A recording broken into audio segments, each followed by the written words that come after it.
ગામઠી રસોડામાં આપનું સ્વાગત છે। આજે આપણે બનાવીશું મગ દાળના રસવડા।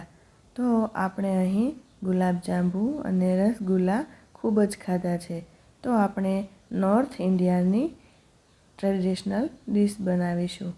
તો ચાલો આપણે બનાવવાનું શરૂ કરીએ। સૌપ્રથમ મેં અહીં ગેસ પર એક પેન મૂકીને આપણે ચાસણી બનાવી લેવાની છે।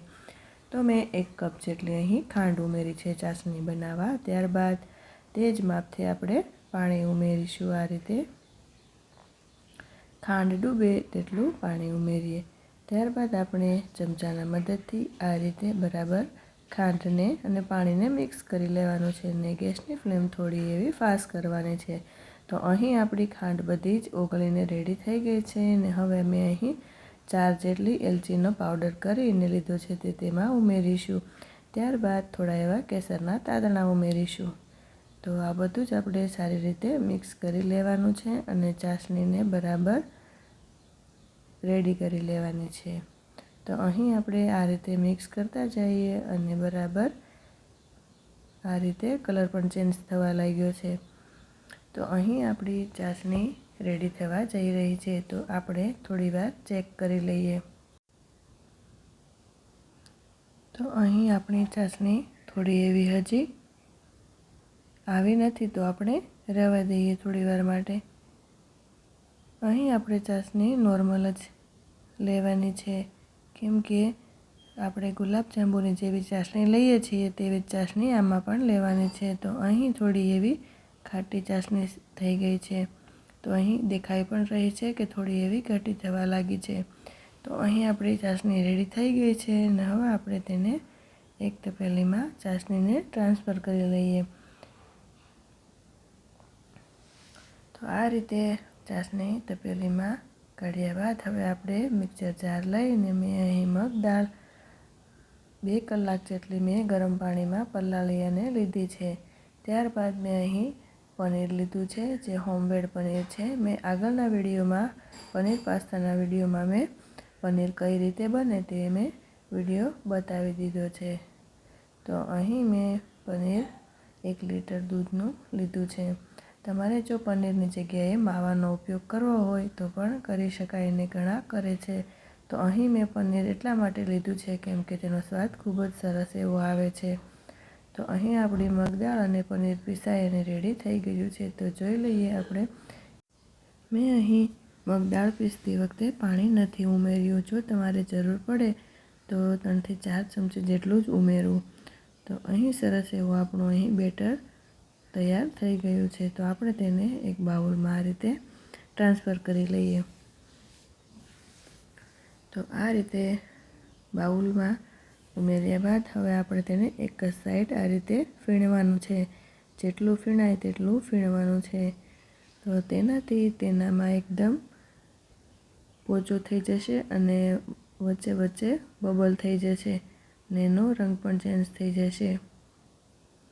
તો આ રીતે જેટલો ફીણાય તેટલો ફીણી લેવાનો છે, તેથી તે ફ્લફી થઈ જશે।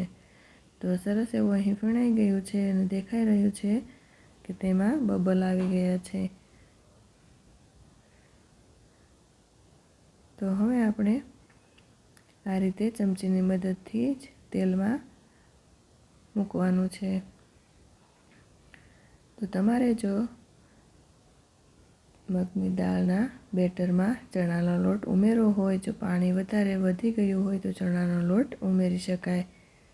તો મેં અહીં ગેસ પર તેલ મૂકી વાસણમાં અને ગેસ પણ ફાસ્ટ કરીને તેલ આવી ગયું છે। તો આપણે તેમાં આ રીતે ચમચીની મદદથી ઉમેરી દઈએ, એક પછી એક આ રીતે ઉમેરી દઈએ।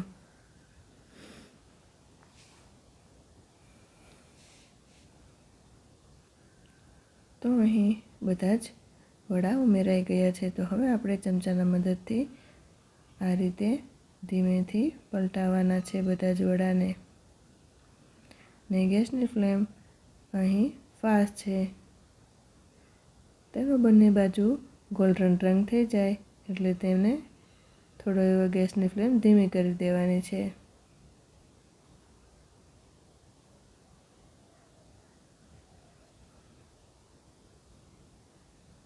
તો આ રીતે બધા વડા પલટાવતા જઈએ।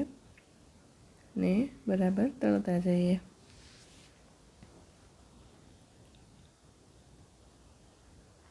તો અહીં આપણા વડા તળાઈ અને રેડી થઈ ગયા છે અને સરસ એવા દેખાઈ પણ રહ્યા છે.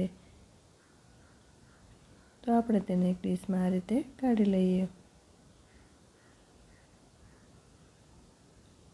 ત્યારબાદ જે આપણે ચાસણી બનાવેલી તે ચાસણીમાં વડાને ઉમેરી દઈએ.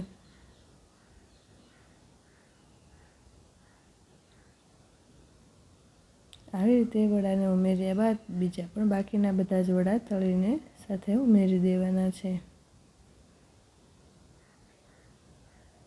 અહીં આપણે વડાને અડધો કલાક જેટલો સમય આપવાનો છે ચાસણીમાં ડુબાડીને. તો તેને ઢાંકીને મૂકી દઈએ થોડીવાર માટે. તો અહીં આપણી ચાસણી બરાબર વડાને ચડી ગઈ છે. તો આપણે તેને એક ડીશમાં કાઢીને ચેક કરી લઈએ કે ચાસણી કેવી અંદર ચડી ગઈ છે.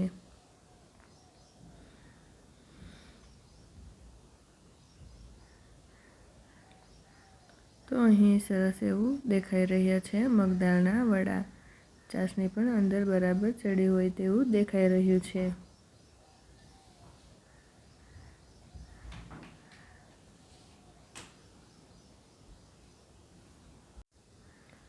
તો અહીં આપણે વચ્ચેથી જોઈએ તો ચાસણી ચડી ગઈ છે તેવી દેખાય છે. જો તમને મારો વિડીયો ગમ્યો હોય તો મારી ચેનલને લાઇક, શેર અને સબસ્ક્રાઈબ કરવાનું ભૂલતા નહીં. તો ત્યારબાદ આપણે એક સર્વિંગ બાઉલ લઈને તેમાં આ રીતે બધા જ મગદાળના વડાને ઉમેરી દઈએ અને સર્વ કરી લઈએ. તો અહીં સરસ એવા દેખાઈ રહ્યા છે મગદાળના વડા, જે જોતાં જ મોંમાં પાણી આવી જાય.